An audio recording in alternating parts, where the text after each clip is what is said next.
આ 4 નિયમ તમારે આગલા 30 દિવસ સુધી ઈમાનદારીથી ફોલો કરવાના છે અને પછી તમે 30 દિવસમાં એનું રિઝલ્ટ જોવો। આ 4 પ્રોસેસ તમારે એક સાથે કરવાની છે।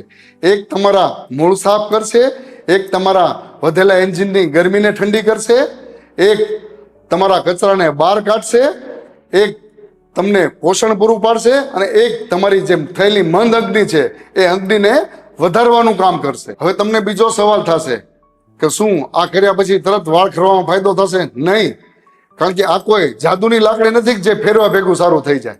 તમારે એને લાંબો સમય સુધી ફોલો કરવાનો છે। હા, તમને મહિના દિવસમાં એનું રિઝલ્ટ તમને ચોક્કસ દેખાશે કે ભાઈ પહેલા વાળ ખરતા હતા અને અત્યારે વાળ ખરે છે, પહેલા તમારા જેવા વાળ હતા અને અત્યારે જેવા વાળ છે, એમાં તમને કેટલો મહિના દિવસમાં ફાયદો લાગે છે। ખરતા વાળને અટકાવવા માટે ઘણા બધા ઉપાયો કર્યા છે। મોંઘા દાંત, શેમ્પુ, સિરમ, ડુંગળીનો રસ, જાતના પ્રયોગ કર્યા છે અને ઘણા ડોક્ટરોની સલાહ પણ લીધી છે અને મેડિસિન પણ તમે લીધી છે, પણ ખોટી રીતે કરી રહ્યા છો। એટલે કે આગ બીજે લાગી છે અને પાણી તમે બીજે ક્યાંક નાખી રહ્યા છો। તમે મારી એક વાતનો જવાબ આપો કે તમે જ્યારે સવારે ઉઠો છો ત્યારે તમારા ઓશિકા ઉપર ખરેલા વાળ જોવો છો, તમને દાંતિયાથી વાળ ઓળવામાં પણ બીક લાગે છે અને જ્યારે તમારે બાથરૂમની જાળીમાં તમે વાળના ગુચ્છા જોવો છો ત્યારે તમને કેવું ફિલિંગ આવે છે, તમે કેવું મહેસૂસ કરો છો, તમને કેવો વિચાર આવે છે?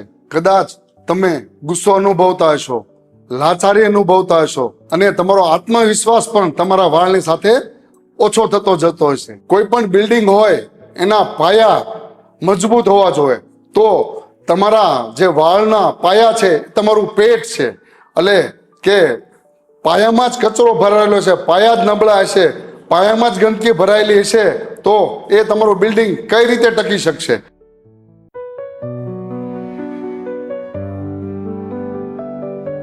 તમે જ્યારે સવારે ટોયલેટ જાઓ છો ત્યારે પેટ સાફ થતું નથી, એટલે કે તમને કબજિયાત રહે છે અને એ અપચિત ખોરાક પેટમાં પડ્યો રહે છે અને પડ્યા તે સડતો જાય છે। એને આયુર્વેદ ભાષામાં આમ કહેવાય છે, જે એક પ્રકારનું ટોક્સિન છે।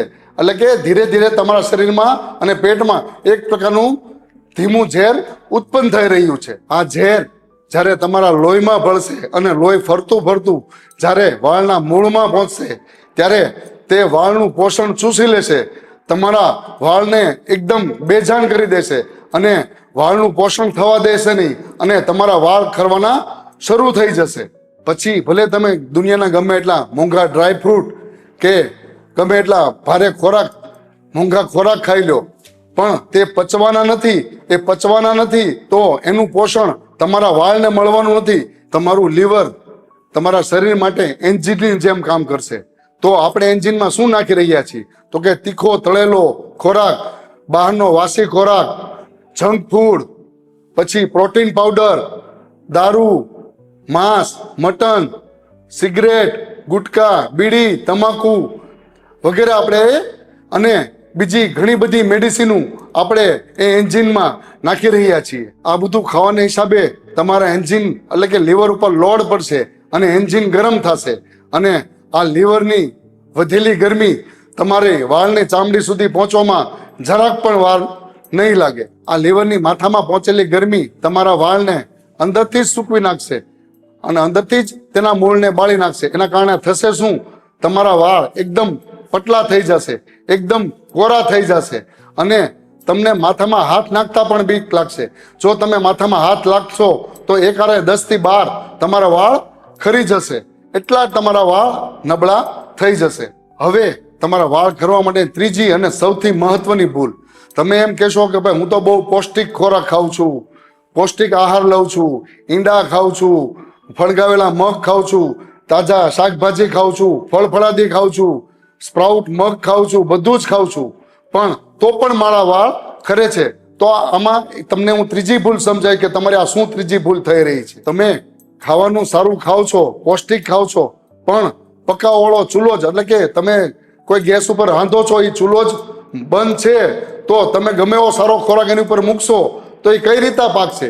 એવી રીતે તમારી જઠરાગ્નિ જ બંધ છે તો તમે ગમે એટલું પૌષ્ટિક ખાશો તો એ પચશે નહીં એટલે તે તમારા શરીરને અને વાળને ન્યુટ્રિશન આપશે નહીં।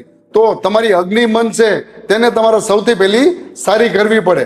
એટલે કે તમારો જે રાંધવા માટેનો ચૂલો છે એને જ તમારે પહેલા પ્રગટાવવો પડે, એટલે કે ચાલુ કરવો પડે. હવે તમારી અગ્નિદ મન છે તો તમે ગમે એવો પ્રોટીન વાળો ખોરાક ખાવ છો એનું એમિનો એસિડમાં કન્વર્ટ કઈ રીતે થશે? કારણ કે અગ્નિ મંદ હશે તો એ પ્રોટીનનું ક્યારેય એમિનો એસિડમાં રૂપાંતર નહીં થાય, અને જો એમિનો એસિડમાં રૂપાંતર નહીં થાય તો જે તમારા વાળ માટે જરૂરી તત્વ છે એ તમને ક્યાંથી મળશે?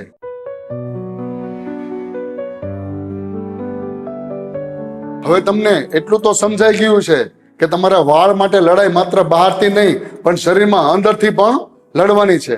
તો એની માટે હું તમને આયુર્વેદના 4 પ્રોટોકોલ એટલે કે 4 નિયમ કહીશ જે તમારે પાળવાના છે અને તમને ખરતા વાળમાં ખૂબ જ મદદ કરશે. અને આ 4 નિયમ તમારે આગલા 30 દિવસ સુધી ઈમાનદારીથી ફોલો કરવાના છે અને પછી તમે 30 દિવસમાં એનું રિઝલ્ટ જોવો.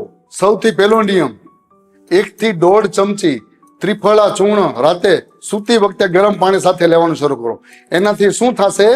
એ ખાલી દવા નથી પણ તમારા પેટમાં આખી રાત પડેલો ઝેર કચરો બહાર કાઢવા માટેનું મિકેનિઝમ છે જે તમારા શરીરમાં વધેલી ગરમી અને રહેલો નકામો કચરો ઝેરને સવારે બહાર કાઢશે. આ સિવાય તમને વધારે કબજિયાત રહેતી હોય તો તમે ઘૃતભૃષ હળડે એટલે કે ઘીમાં શેકેલી હળડેનું પણ સેવન કરી શકો છો અને ઘીમાં શેકેલી હળડે તમે ઘરે પણ બનાવી શકો છો. એની માટે તમારે શું કરવાનું હોય છે કે આયુર્વેદની જે દુકાન હોય છે, આયુર્વેદ મેડિકલ સ્ટોર હોય છે, ત્યાંથી તમારે હળડે લઈ આવવાની હોય છે. પછી તે હળડેના ઠળિયા કાઢી નાખવાના હોય છે અને પછી તેને તમારે ગાયના ઘીમાં શેકી નાખવાની હોય છે અને પછી તમારે તેનો મિક્સરમાં પાવડર બનાવી નાખવાનો હોય છે. તેને આયુર્વેદ શાસ્ત્રમાં ઘૃતભૃષ્ટ હળડે કહેવામાં આવે છે. વધારે પડતું તમને કબજિયાત રહેતી હોય તો 1 ચમચી 1.5 ચમચી 2 ચમચી સુધી તમે રાતે સૂતી વખતે ઘૃતભૃષ્ટ હળડે ગરમ પાણી સાથે લઈ શકો છો. આવી રીતે તમે ઘૃતભૃષ્ટ હળડે અથવા ત્રિફળા ચૂર્ણ રાતે સૂતી વખતે લઈ અને તમારા પેટમાં રહેલી ગંદકી અને ઝેરને તમે બહાર કાઢી શકો છો. એના કારણે તમારું પેટ અને શરીર શુદ્ધ થશે. બીજો નિયમ, તમારે સવારે ઉઠીને સવારે ભૂખ્યા પેટે 1 ચમચી આમળાનો પાવડર સાદા પાણી સાથે લેવો જે તમારું પિત્ત ઓછું કરવામાં મદદ કરશે. આ સિવાય તમને વધારે પિત્તની તકલીફ હોય તો બીલાના શરબત સાથે પણ તમે આમળાનો પાવડર લઈ શકો છો અને એમાં પણ તમે વધારે પિત્ત હોય તો 1 ચમચી દળેલી સાકર નાખીને પણ આમળાનો પાવડર સવારે ભૂખ્યા પેટે લઈ શકો છો. હા, આમળાનો પાવડર અને સાકર શું કામ કરશે તો તપેલા એન્જિન ઉપર ઠંડા પાણીના ફુવારા જેવું કામ કરશે. તપેલા લીવરને હિસાબે જે પિત્ત વધ્યું છે એને શાંત કરવાનું અને શરીરમાં વધેલા પિત્તને શાંત કરવાનું તે કામ કરશે.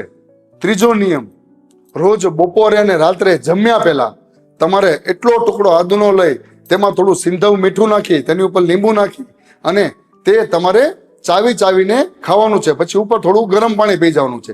પછી અડધી કલાક પછી તમારે જમવાનું છે. આનાથી શું થશે કે તમારું દીપન પાચન એટલે કે તમારી અગ્નિ પ્રદીપ થશે અને તમારા ખોરાકનું સારી રીતે પાચન થશે અને કોઠામાં આમ ઉત્પન્ન એટલે કે ઝેર ઉત્પન્ન થશે નહીં અને તમે જે જમો છો એનું તમને પૂરતું પોષણ મળશે એટલે કે તમારા શરીરને અને વાળને નરિશમેન્ટ મળશે. ચોથો નિયમ, રાતે સૂતી વખતે ગીર ગાયના ઘીનું નશ્ય કરવું અથવા દેશી ગાયના ઘીનું નશ્ય કરવું. એની માટે તમારે શું કરવાનું હોય છે કે 9 શેકું એટલે થોડું એવું ગાયનું ઘી ગરમ કરી અને બંને નાકમાં 3 ટીપા ગાયના ઘીના નાખવાના હોય છે. આનાથી શું થશે તો કે તમારું બ્લડ સર્ક્યુલેશન પણ વધશે અને તમારા વાળને પોષણ મળશે અને તમારા શરીરમાં વધેલા પિત્ત અને વાયુ બંને શાંત થશે અને આના કારણે તમને ચિંતા અને વ્યાધિ ઓછી થશે અને તમને ઊંઘ પણ સારી એવી આવશે. હવે તમને સવાલ થશે કે શું આ 4 પ્રોસેસ એક સાથે કરવાની છે? જી હા, આ 4 પ્રોસેસ તમારે એક સાથે કરવાની છે. એક તમારા મૂળ સાફ કરશે, એક તમારા વધેલા એન્જિનની ગરમીને ઠંડી કરશે, એક તમારા કચરાને બહાર કાઢશે, એક તમને પોષણ પૂરું પાડશે અને એક તમારી જે થયેલી મંદ અગ્નિ છે એ અગ્નિને વધારવાનું કામ કરશે. હવે તમને બીજો સવાલ થશે કે શું આ કર્યા પછી તરત વાળ ખરવામાં ફાયદો થશે? નહીં, કારણ કે આ કોઈ જાદુની લાકડી નથી જે ફેરવા ભેગું સારું થઈ જાય. તમારે એને લાંબો સમય સુધી ફોલો કરવાનો છે. હા, તમને મહિના દિવસમાં એનું રિઝલ્ટ તમને ચોક્કસ દેખાશે કે ભાઈ પહેલા વાળ ખરતા હતા અને અત્યારે વાળ ખરે છે, પહેલા તમારા જેવા વાળ હતા અને અત્યારે જેવા વાળ છે, એમાં તમને કેટલો મહિના દિવસમાં ફાયદો લાગે છે એ મને જરૂર જણાવજો. આ સિવાય તમારા વાળના પોષણ માટે તમારે 1 ચમચી કાળા તલ, 1 નાળિયેરનો ટુકડો રોજ ખાવો. અને જો તમારા શરીરમાં ગરમીનું પ્રમાણ વધારે હોય તો કાળા તલને પલાળીને ખાવા, અથવા કાળા તલને સાકરની સાથે પણ લઈ શકો છો, અને કાળા તલને કોરે કોરા પણ તમે ખાઈ શકો છો. પણ તલ ખાવા ફરજિયાત છે. અને રેગ્યુલર આમળા ખાવાનું ચાલુ કરો. જો કાચા આમળા ન મળે તો આમળાનો મુખવાસ છે, આમળાની કેન્ડી છે, આમળાનું આથણું છે, કોઈ પણ સ્વરૂપમાં તમારે રેગ્યુલર આમળા ખાવાનું ચાલુ કરવાનું છે. અસલી વાળની સારવાર તમારા ઘરમાં એટલે કે તમારા રસોડામાં જ રહેલી છે. તો તમારા રસોડાની અસલી તાકાતને ઓળખો. આ બધું કરશો તો તમારા શરીરનો કચરો પણ બહાર નીકળશે, તમારા શરીરમાં વધેલું પિત્ત પણ ઓછું થશે, તમારા વાળને અને શરીરને પોષણ પણ મળશે, અને તમારા ખરતા વાળ પણ અટકશે, અને તમારા વાળનો ગ્રોથ પણ થશે. આની સાથે તમારા ચહેરાનો ગ્લો પણ વધશે, તમારો ચહેરો પણ એકદમ ફેર થશે. આશા છે કે આ વિડીયો તમને મદદ જરૂર કરશે. જય ધન્વંતરી.